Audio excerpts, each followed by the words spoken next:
Swasta dah dia telah ni.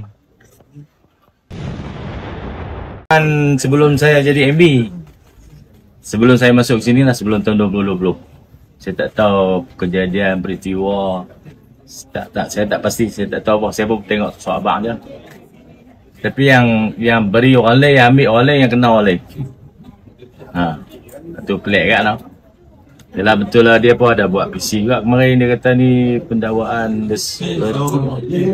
motif politik lah. Semua orang tahu. Semua siapa yang ikuti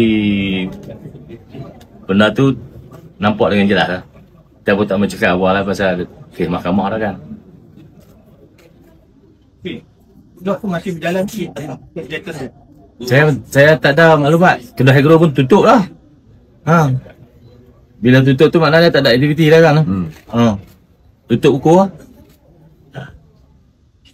Kes lama yang Kes lama. Sebelum 2020. Satu MB orang lain, Esko pun orang lain. Beliau salah seorang Esko lah pada masa tu. Kejadian tu saya tak tahu apa. Lagi dia kata, dia ni kan tahu apa. Lagu tu pula, memang dah tak tahu sungguh. Sebelum zaman saya, sebelum 2020. Kedai Agro pun tutup lah.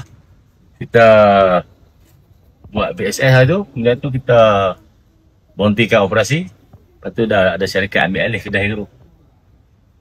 Swasta dah dia telah ni. Okey.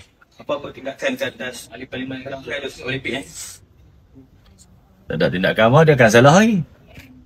Dia didapati bersalah apabila mahkamah memutuskan bersalah, apa bersalah. Kena cas akan salah lagi. Betul? Lagu tu lah. Sehingga dibuktikan sebaliknya, dia tak bersalah dengan dibuktikan sebaliknya.